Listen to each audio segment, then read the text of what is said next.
Hola, un saludo a todos. Mi nombre es Diego Araya y esto es Vayan y Hagan, un podcast de Singular. Y hoy en el episodio 89 queremos seguir estudiando estas 5 expectativas de un hacedor de discípulos que hemos venido conversando y hablando ya desde el episodio 87. Así que si no han visto los episodios anteriores, ojalá puedan ponerse al día y regresen acá para poder ver la que vamos a estudiar hoy como la tercera expectativa de un hacedor de discípulos. Conmigo está mi amigo Tony. ¿Cómo estás? ¿Pura vida? Pura vida, Diego. Gracias a Dios. Qué bueno. ¿Disfrutando el Mundial? Claro que sí. Una buena temporada para estar más en la casa, ¿verdad? Sí, una buena excusa para decirle a un grupo de amigos, discípulos, veamos el partido, después hacemos un estudio. De hecho, yo hice eso el sábado pasado. Ajá. Y llegaron como 20, eran los jóvenes de la iglesia, los jóvenes adultos que estamos hablando. Ajá. Llegaron como 20. Ah, sí, es una muy buena excusa. Es una buena excusa. Todos vimos el partido, además que era un buen partido, y después hicimos el estudio. Buenísimo, bueno, claro. Así que bueno, que gane el mejor o que gane el que FIFA arregló. Que gane. Pero bueno, en este episodio, Tony, estamos dedicando otra vez, estamos viendo estas expectativas de hacedores de discípulos. Y ya hemos estudiado 2 y tal vez quisiera que nos comentaras bien rápido de estas 2, una manera de refrescar. El primero fue un enfoque central. ¿Qué recordamos o qué podemos mencionar de un enfoque central? Sí, del enfoque central, bueno, estuvimos hablando un poquito de María y Marta, de la historia que en ellas.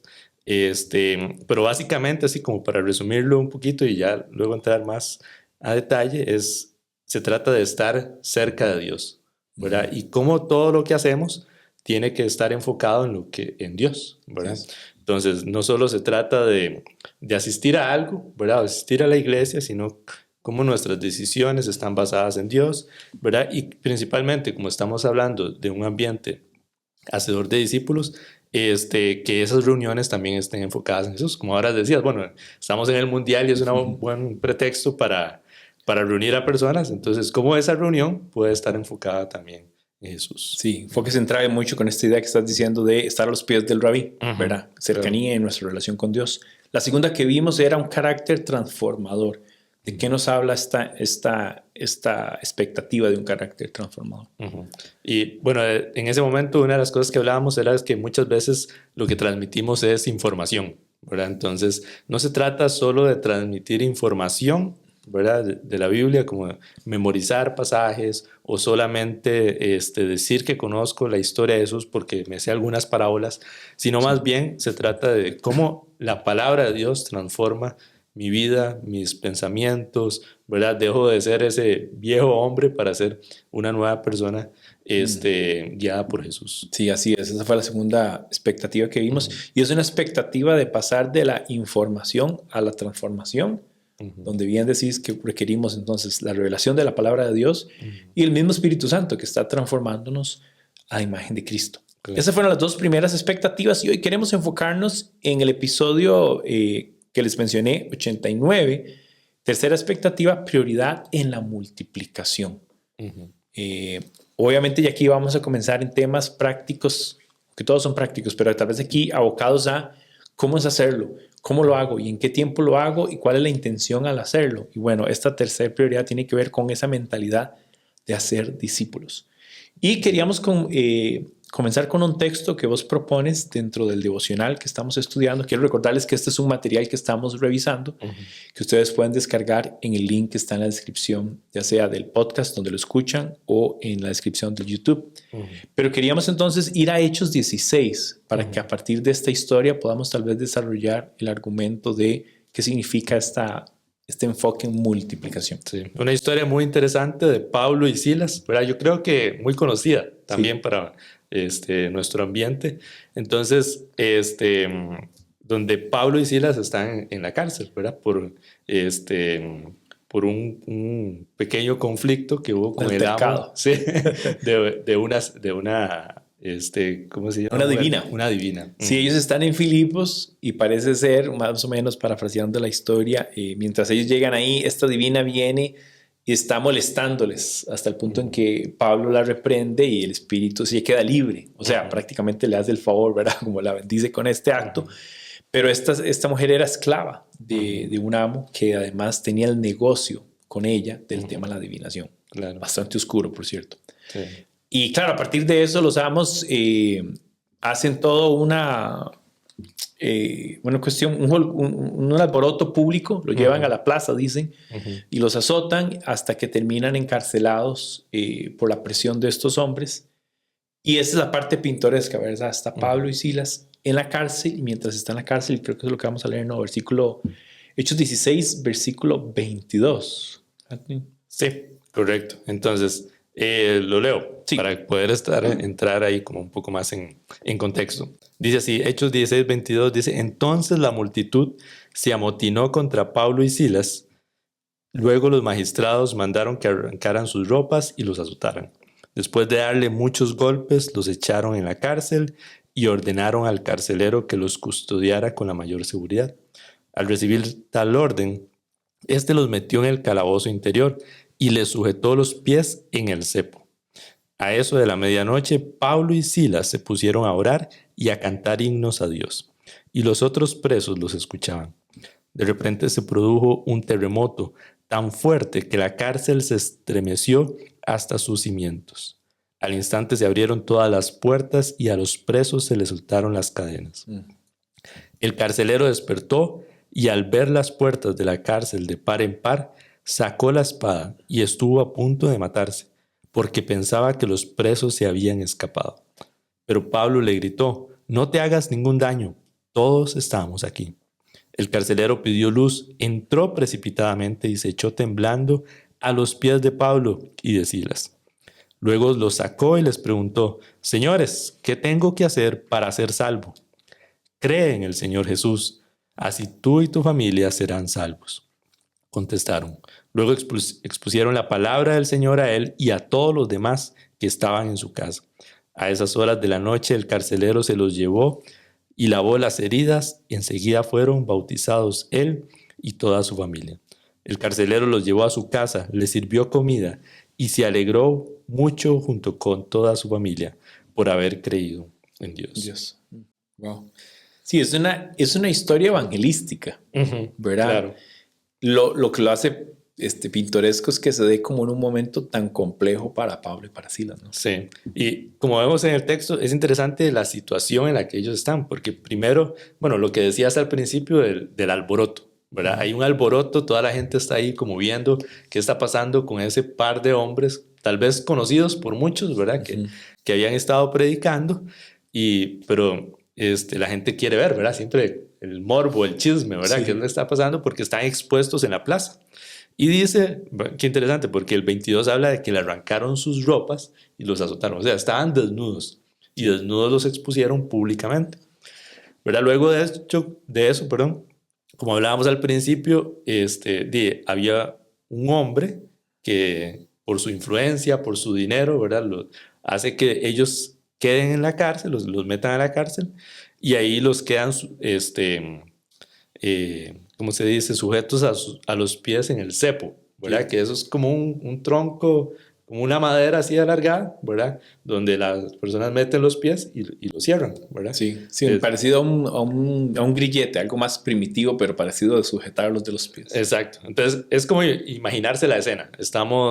Están desnudos, ¿verdad? O semidesnudos, están heridos, ¿verdad? Están azotados, ensangrentados, sucios, ¿verdad?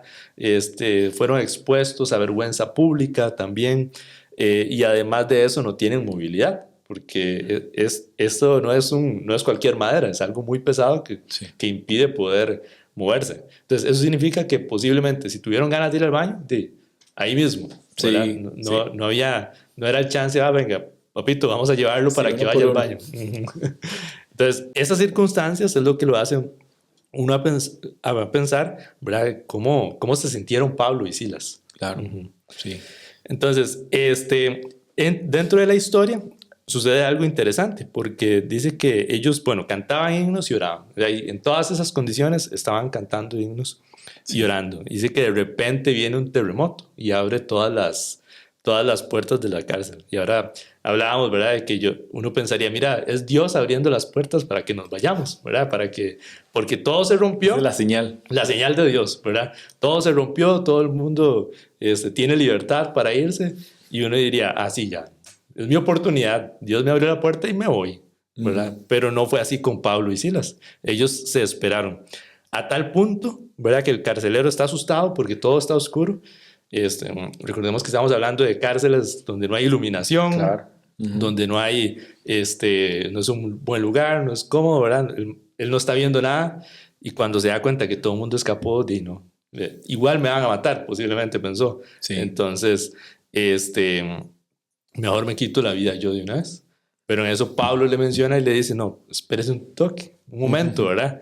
Aquí estamos, ¿verdad? Y entonces él pide luz, ¿verdad? Y empieza a verlos posiblemente y mira, aquí están, ¿verdad? Y dice que se tira a los pies de Pablo.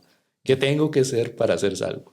Y ahí es donde Pablo le expone la palabra. Pero es interesante porque la manera en cómo él reacciona nos hace ver que no era la primera vez que hablaban de Jesús, ¿verdad? Como que Pablo y Silas habían estado conversando algo con él, si no él no hubiese tenido esa noción de que podía arrepentirse, ¿verdad? Sí. O que había un Señor más grande.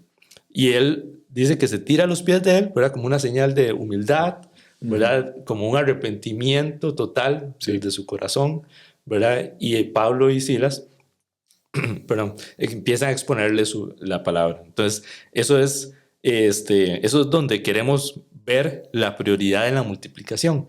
Cómo a pesar de las circunstancias, ellos, su mente sigue enfocada en, bueno, es la oportunidad para predicar, es la oportunidad para hacer discípulos, ¿verdad? Que es lo que hemos estado hablando durante estos episodios. Sí, esta escena es interesantísima. Y además, bueno, sabemos que Pablo tuvo un enfoque grandísimo en dar a conocer el evangelio a los gentiles.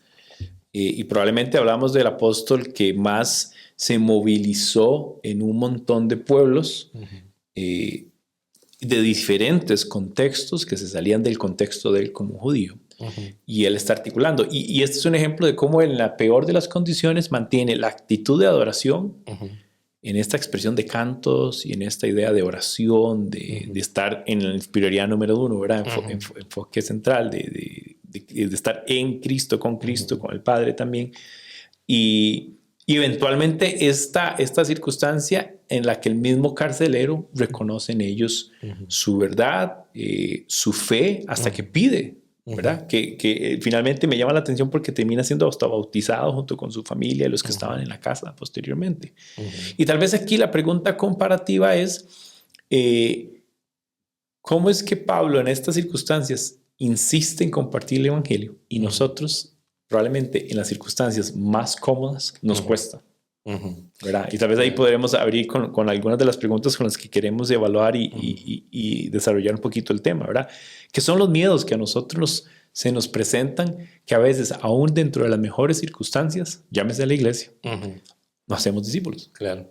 Bueno, aquí si uno ve la circunstancia de Pablo, digamos, si fuéramos nosotros, y uno diría, no, voy a tomarme un tiempo, ¿verdad? Porque estoy en una circunstancia complicada. Entonces, un break. Cuando salga de la cárcel. Cuando salga de la cárcel lo hago, porque no es el momento, ¿verdad? Aquí quién va a creer en lo que estoy haciendo, no sé. Posiblemente podrían haber muchísimas dudas. Lo otro que tal vez un poco más apegado a la actualidad es, y he escuchado mucho porque cuando hemos tenido la oportunidad de dar talleres acerca de hacer discípulos, es, bueno, es que yo siento que no tengo la capacidad, ¿verdad? No tengo los conocimientos bíblicos para compartir con alguien más. Eso desde servir ministerialmente hasta hacer discípulos, ¿verdad?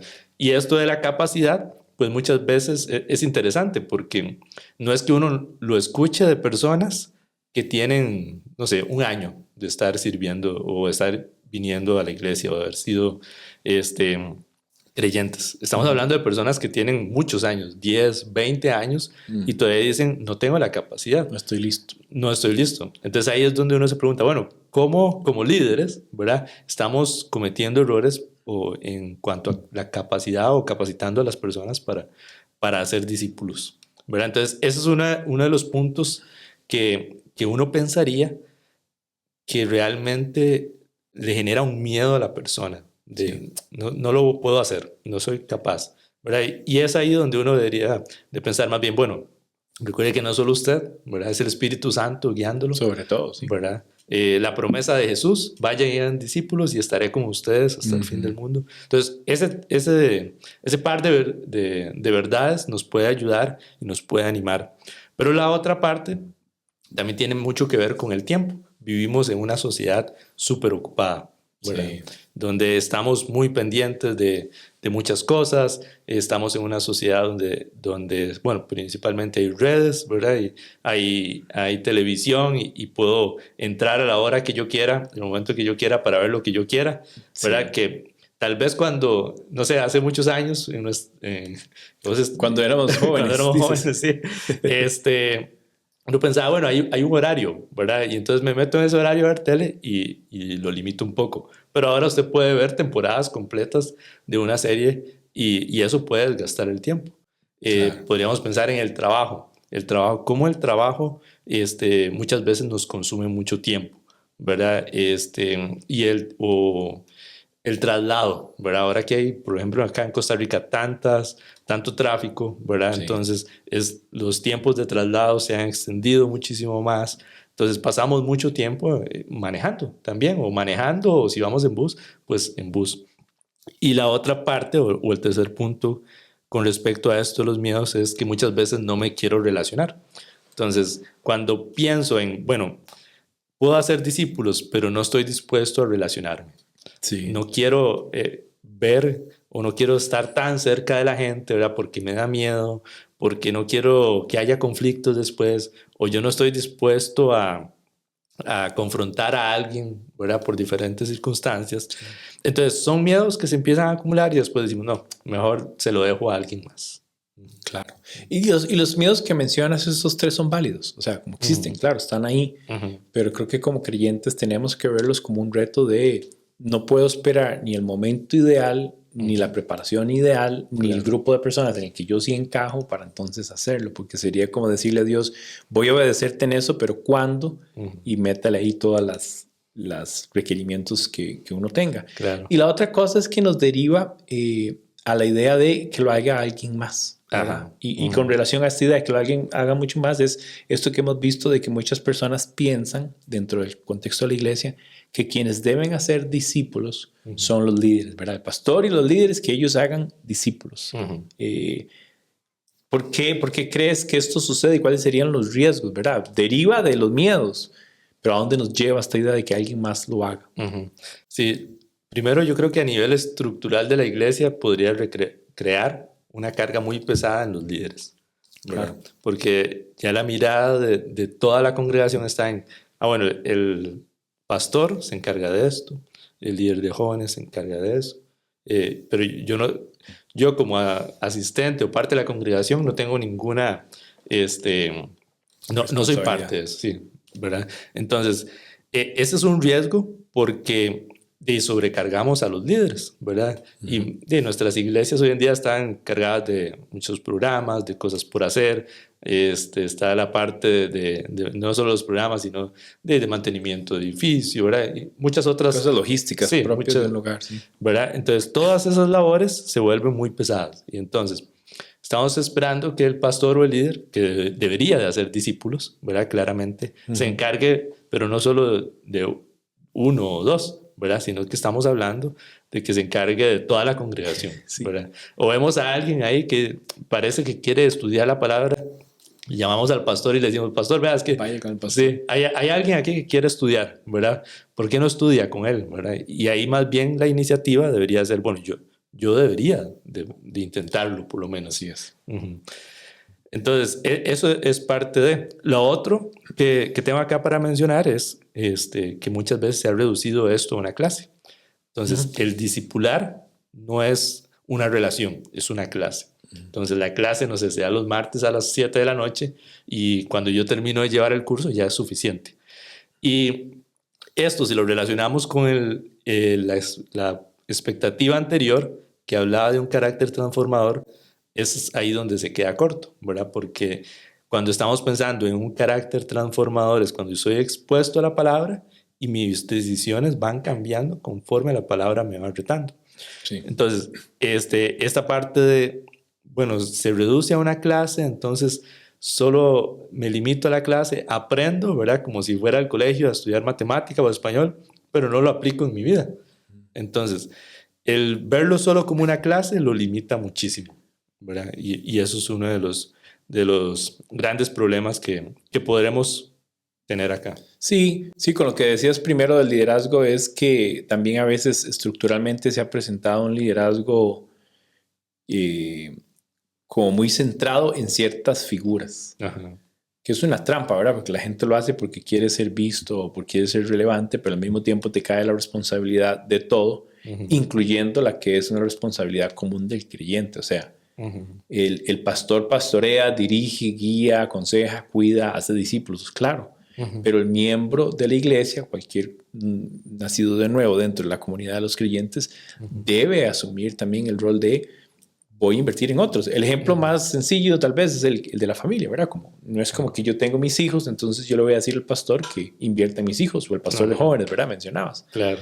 Y no, son míos, o sea, son mis hijos. Yo debería ser el primero en decir cómo, de qué manera soy intencional en estudiar con ellos la palabra de Dios. Claro. Y esto me hace recordar, en la cultura o en los tiempos de Jesús, el asistir a la sinagoga no era solo asistir por asistir. Digamos, un hombre adulto que asistía a la sinagoga tenía la responsabilidad de recordar qué se estudió, entender la interpretación, ¿verdad? Y llevarlo a la familia, ¿verdad? Sí. Porque no todos tenían la participación como la tenía el hombre. Claro. Pero entonces ahí es donde uno ve, bueno, hay una prioridad del padre, ¿verdad? Del hombre de la familia para decir, bueno, yo aprendí esto, ahora lo transmito a mi familia.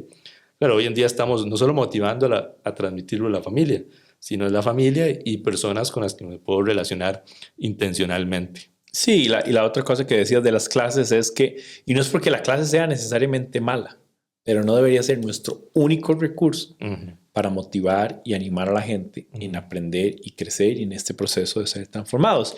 Y aquí tal vez voy a la siguiente pregunta. ¿Qué diferencia hay entonces entre los que solo asisten a la iglesia y este reto de multiplicarme como un hacedor de discípulos? Claro. Una de las cosas podríamos pensar es en asistir para cumplir con una obligación. ¿Verdad? Posiblemente me siento parte de una congregación, ¿verdad? Me siento parte de una iglesia, pero es una obligación para mí asistir y a veces se podría volver hasta pesado, ¿verdad? Me levanto los domingos, uy, qué pereza hoy me toca ir, ¿verdad? Sí. Entonces solo estoy asistiendo a la iglesia porque hay un compromiso con alguien, ¿verdad? Un compromiso con una persona, pero no necesariamente porque haya un deseo por querer aprender. Otro es porque podría pensar que nuestra iglesia hace bonitas actividades. Entonces voy porque disfruto estar ahí, porque me llama la atención, la música es buena, la exposición de la palabra es buena, es interesante, por ratos me hace reír, por ratos podría llorar, ¿verdad? Pero no me involucro. O sea, sigo viendo, es como un show, como cuando uno va al cine, ¿verdad? Usted ve la película, puede reír, puede llorar, puede tener ahí diferentes sentimientos, pero al final usted no es parte de la película. Nada más termina la película y me voy para mi casa. Sí. Y lo último, por lo que estamos viendo de una persona que solo asiste, es por tradición. Que eso se da por lo menos aquí en nuestro país muy frecuentemente, ¿verdad? Voy por tradición, porque mis papás me enseñaron a ir. Ajá, porque es el domingo, ¿verdad? Y el domingo uno va a la iglesia y después hace algo diferente.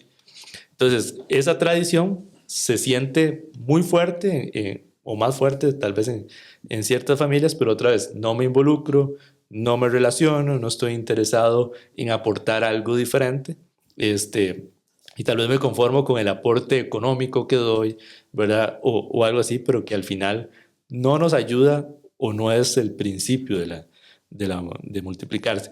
Que la multiplicación tiene que ver cuando yo voy, asisto y digo, bueno, esta es la misión de hacer discípulos y quiero ser parte de esto. Sí. Y se apropia de eso. Esta es nuestra misión. Y esto es parte de la iglesia. Yo soy la iglesia, soy parte, soy miembro de la iglesia.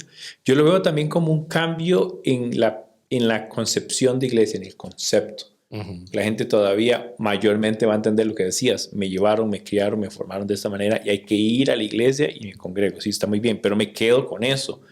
No me hice uno con ellos. Claro. No me incorporé tal vez. Entonces me quedo con esa sensación que dices, ¿verdad? Veo la película, pero no tengo nada que ver con eso. Y me estoy perdiendo de esta experiencia de ser parte de la multiplicación. Digo parte porque cuando uno se involucra en invertir en otra persona, y orar por esta persona y constantemente hablar con esta persona. La primera cosa que está pasando es que Dios está trabajando en mi vida. Claro. Y mientras Dios está trabajando, volviendo a carácter transformador, mientras la palabra y el Espíritu Santo me va transformando, esta actividad, que es una actividad de fe, hago discípulos o invierto en personas porque tengo la fe de que Dios va a hacer algo en sus vidas, tengo la fe en que Él está haciendo algo en mi vida. Claro. Entonces, en ese proceso, el otro factor que a veces perdemos de vista es que yo crezco también. Yo estoy creciendo, yo estoy aprendiendo. Entonces, esta idea de pasar de solo del miembro de la iglesia o solo el que asiste a la iglesia, voy a usar esa palabra, solo el que asiste a la iglesia y visita una iglesia regularmente, es drástico cuando alguien dice, soy parte de una comunidad de fe, me apropié de esta misión y la estoy viendo pasar en mi vida mientras acompaño a otros. Sí. Y no solo tiene que ver con eso, sino también con obediencia, ¿verdad? ¿Cómo estoy obedeciendo a Dios cuando mi prioridad es hacer discípulos, compartir el evangelio, ¿verdad? Predicar el evangelio? Entonces, como veíamos con la historia de Pablo y Silas, ¿verdad? La prioridad de ellos al final termina siendo predicar. Las circunstancias, de las que sean, ¿verdad? Lo que haya, pero sigo predicando el evangelio, Obediencia, ¿verdad? Sí. Entonces, tal vez alguien podría decir, mira, es que yo estoy enfermo, estoy en el hospital. Bueno, puede ser que haya ahí una oportunidad para compartir el evangelio, ¿verdad? Sí. No se limite a la iglesia o no se limite a otros factores cuando, mientras sea posible, lo puede hacerlo. Sí, en tiempo y fuera de tiempo. O sea, cuando uno pensaría que es inoportuno, Ajá. Dios probablemente te está guiando a obedecer. Claro. Conecto con esta pregunta. ¿Qué revela entonces una iglesia que no hace discípulos? Y aquí tal vez la pregunta está formulada desde una iglesia que no está concebida, pensada o estructurada para ser discípulos. Sí, esa iglesia o esa iglesia va a estar enfocada primeramente en un show, ¿verdad? Posiblemente en mostrar algo o entretener a la gente por una cierta cantidad de gente. Entonces está muy enfocada en actividades, está muy enfocada en celebrar tal vez cosas que ni siquiera tienen que ver con, con la iglesia, con el evangelio, ¿verdad? Tal vez hasta la exposición de la palabra puede verse un poco limitada, ¿verdad? Estoy enfocado más como al yo, ¿verdad? Como hacia la persona, pero no tanto hacia el servir. Sí. Entonces, eso es una iglesia que no está poniendo sus prioridades. Como decíamos en el primer episodio, bueno, todo tiene que tener un enfoque central, sí, ¿verdad? Entonces, el enfoque central parte de las reuniones más pequeñas con mi familia, relaciones de amistades que tengo cercanas, pero hasta en el púlpito, ¿verdad? Como en el púlpito, desde ahí estoy enfocando toda la iglesia a tener una prioridad en la multiplicación. Esto me recuerda mucho en la cultura rabínica, ¿verdad? Que cuando un discípulo empezaba a estudiar con su maestro, el discípulo ya sabía que él tenía que ser un maestro y era como la expectativa más alta, ¿verdad? Era lo que el discípulo deseaba. Lo anhelaban. Claro. Lo anhelaba, ¿verdad? Ese era ese corazón y esa pasión por decir, bueno, yo quiero ser un maestro porque quiero tomar estas enseñanzas que me dio mi maestro y transmitirlas a alguien más, porque sé que vale la pena. Y debe ser igual con nuestra manera de vivir. Y por último, el liderazgo, ¿verdad? Una iglesia que no hace discípulos es posible que tenga un liderazgo un poco débil, ¿verdad? Porque no está bien formado, porque no está bien capacitado y está su mirada desenfocada o no está viendo hacia Jesús, está puesta en otras cosas. Sí, tal vez en alcanzar otras metas, otros propósitos. Claro. Yo a veces pienso en esta metáfora como de que la iglesia inicia o debería iniciar por tener una misión clara de algo que queremos hacer. Entonces nos embarcamos, literalmente nos embarcamos, nos metemos en este bote que tiene esta misión, lleva una dirección y que a veces, por sin ninguna razón o a veces por razones malintencionadas, este barco que zarpó con una misión pierde el norte, pierde la misión y nada más dice, bueno, pero el paseo está bonito. Podemos ir aquí, podemos ir allá. ¿Y por qué nada más no hacemos el barco más grande y más cómodo? ¿Por qué no le ponemos un tele? ¿Y por qué no le ponemos esto? Entonces, están embarcados todavía, están en el barco, le llaman iglesia, pero parece no tener rumbo porque cualquier lugar es bueno, cualquier tema es bueno, cualquier propósito es bueno y estamos ya no pensando en llegar del punto A al punto B, sino que estamos en disfrutar esto y estar ahí y perdió ese sentido de misión, ¿verdad? Perdió sentido de norte. Y es un riesgo, ¿verdad? Algunos llaman a esto el modelo de atracción. O sea, hacemos cosas atractivas para llamar la atención de la gente.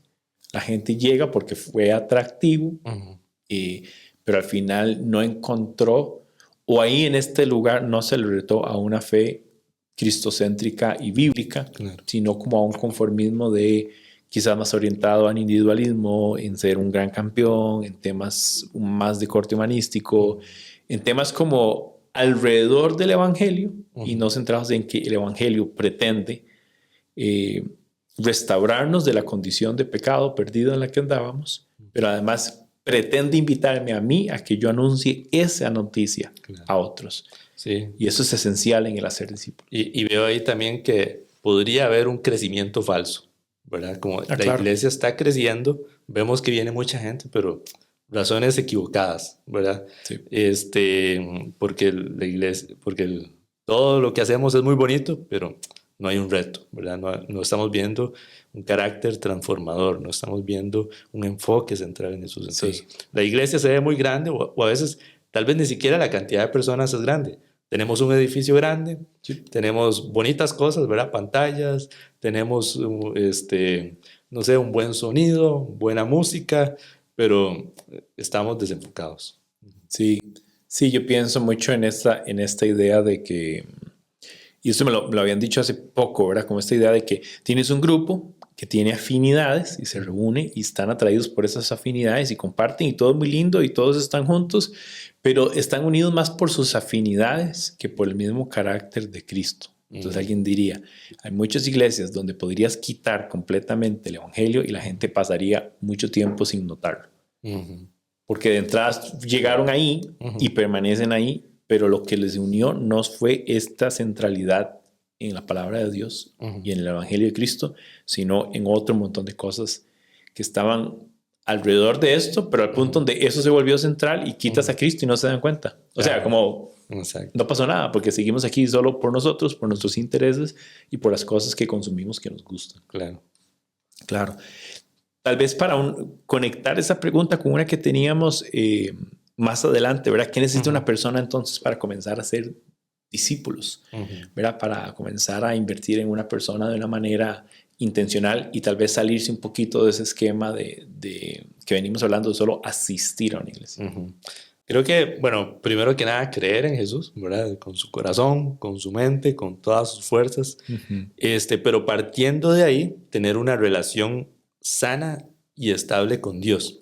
Sí. Y aquí no es que sea una relación perfecta, ¿verdad? Porque a veces podríamos confundir la perfección con una relación sana o una relación estable.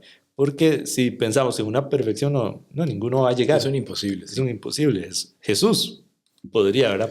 O pudo, pero nosotros no llegamos hasta ahí. Pero sí podemos tener una relación estable, ¿verdad? Donde estamos expuestos constantemente a la palabra, donde cada decisión que tomamos, comparamos y vemos cómo se alinea eso con la voluntad de Dios. Y eso es un primer paso importante para poder partir y comenzar a hacer discípulos. Lo otro es entender que hacer discípulos es importante y es por obediencia, ¿verdad? Y que Dios nos invita a participar de esto, aunque no lo merezcamos y no nos necesite, ¿verdad? Porque de algún modo Dios nos invita, es como venga, sea parte de esto. Sígueme. Usted no lo merece, no lo necesita usted, pero sea parte de. Y eso es interesante porque eso provoca un gozo muy, muy grande. Cuando uno ve a una persona que empieza a seguir a Jesús, ¿verdad? Y es Dios utilizándolo a uno como un medio, hay un gozo muy grande. Bueno, vos y yo hemos hecho discípulos por muchos años y hemos tenido esa oportunidad de ver discípulos que deciden seguir a Jesús, ¿verdad? Y uno, tal vez es uno de 10 o de 20, ¿verdad? Pero cuando uno ve esa persona, esa única persona, es un gozo increíblemente grande. Sí, y tal vez tocando los temas anteriores es luchar también con el tema de no responsabilizar a otros. Claro. O esta idea de no ver al liderazgo y tome, ese es su trabajo. Y lo que hablábamos de los miedos. Trabajemos, si tenemos miedos, ok, el miedo es normal que venga. Trabajémoslos. Si es que no sé algo, pregunto. Si es que necesito ser formado pregunto, me acerco a alguien, pero no dejar que una idea de que es alguien más quien tiene que hacerlo o estos miedos me limitan, no perderme de eso que estás diciendo, de la experiencia del gozo, de ser transformado en el proceso, mientras veo también la transformación en la vida de otros. Y ese radio que decías, ¿verdad? Tal vez de 10-1 o de 10-2, es cierto. Quiere decir que requiere perseverancia, ¿verdad? Es un proceso lento y es un proceso de perseverancia porque no es como 2 o 3 conversaciones o un par de buenas preguntas las que van a derivar a un desarrollo o a un crecimiento en la vida de una persona. Claro.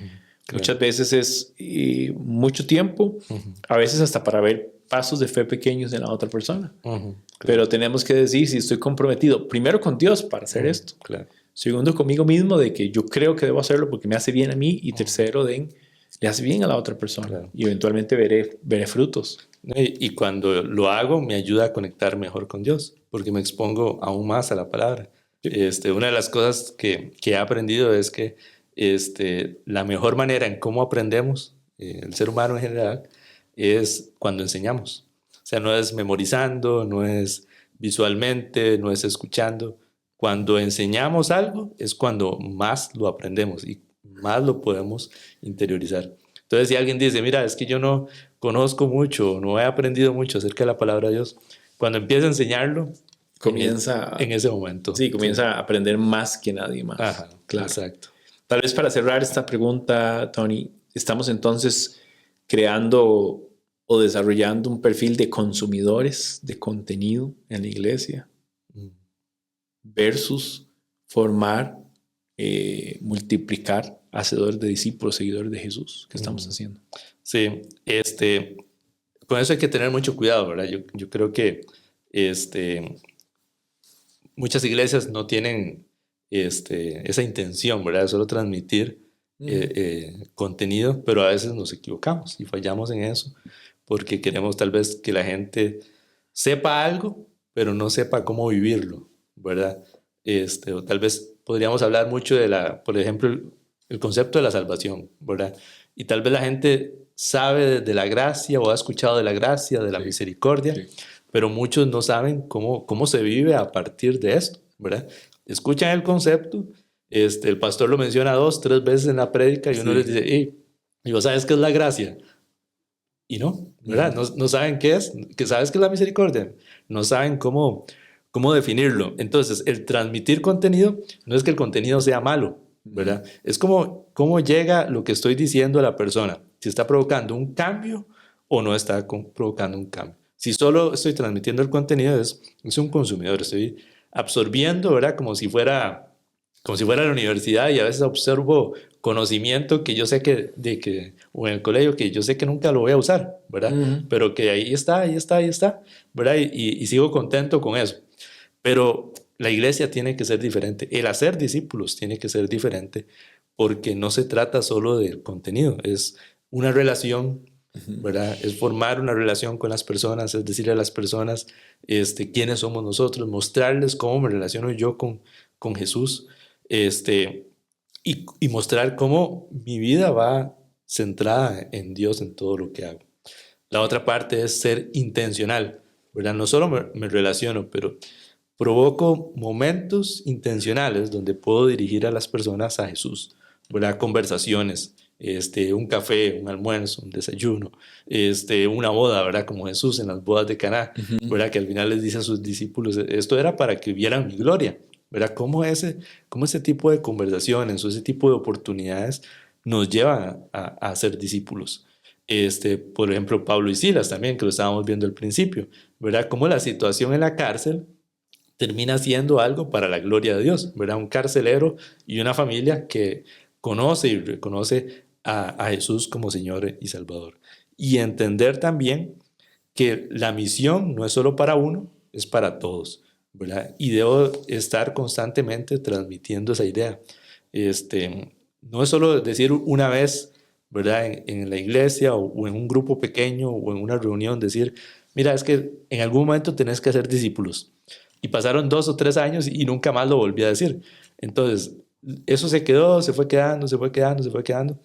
Y al final nadie lo va a tomar en serio porque Fue algo que se dijo una vez y nunca más se volvió a repetir. Entonces la insistencia en ser misional aporta muchísimo, ¿verdad? A lo que podemos ver como un modelo hacedor de discípulos. Sí, sí, ese que estás tratando ahí es clave porque podría uno acostumbrarse al ritmo en el que vamos las cosas y no buscar esa intencionalidad. Entonces me acostumbro, no, solo participo o hasta sirvo y estoy bien involucrado en la iglesia, pero no he sido intencional en encontrar esa persona, en usar cualquier momento y cualquier circunstancia. Aquí me llama la atención porque con el texto que iniciamos es justamente ese. Cómo alguien hasta en una situación tan compleja puede todavía anticipar que puede ser eficaz al compartir el evangelio y pasar tiempo con la gente. Habla del corazón de esa persona. Y habla de esta prioridad. Esto es lo que estamos viendo, una prioridad en ver el fruto, en compartir aquello que Dios nos ha otorgado a nosotros. Y yo lo estaba experimentando en la iglesia, ¿verdad? Nosotros plantamos la iglesia hace 4 años. Y obviamente desde que plantamos con la idea de invirtamos en las personas. De hecho, comenzamos con grupos pequeños, hay mucha cercanía, hay mucha relación intencional y todo. Y todavía después de 4 años uno pensaría, no, ya deben todos hacer discípulos. La respuesta es no, ¿verdad? O ya todos deberían entender el concepto. La respuesta no, la respuesta es que todo el tiempo ocupamos intencionalmente, como estás diciendo, enseñar, modelar, tener ese carácter relacional, tener ese carácter de misión que también mencionábamos, para que en ese proceso la gente cada vez más pueda comprender que es más que coleccionar información o nada más generar contenido, y es más bien involucrarnos intencionalmente en la vida de las personas para caminar en mi proceso mientras acompaño a otros en su proceso, que al final es el mismo en el que todos podemos ser transformados a la imagen de Cristo. Pero sí, yo pensaba mientras estabas hablando en nuestra iglesia, yo decía, qué trabajo tan arduo, tan cansado. Y la insistencia es seguir haciéndolo, ¿verdad? Y es con los adultos, o sea, no hay diferencia. Los adultos requieren eso, los jóvenes requieren eso, los niños requieren eso, todos requieren una constante repetición. Y bueno, que todos podamos interiorizar estas prioridades de un hacedor de discípulos. Claro. Y ver el valor de esto no desde la perfección, como de voy a llegar a ser el maestro que todo lo sabe, que todo lo puede, ¿verdad? Que todo lo tiene. No. Es iniciar una relación hacedora de discípulos donde abro un pasaje, donde estudiamos la cronología, ¿verdad? Como muchas veces hemos sugerido en singular. Y a partir de ahí empezamos a estudiar a Jesús, ¿verdad? Posiblemente no entendiendo todo, pero sí entendiendo que es Jesús el que nos guía, ¿verdad? Es Jesús el Maestro y que el Espíritu Santo puede ayudarnos en cualquier momento. Así es. Tony, muchas gracias. Esta es tercera prioridad, tercera expectativa, perdón, más bien. La prioridad en esta mentalidad de multiplicarse y de ver fruto. Así que queremos invitarlos para el siguiente episodio. Vamos a seguir compartiendo la que sería la cuarta expectativa.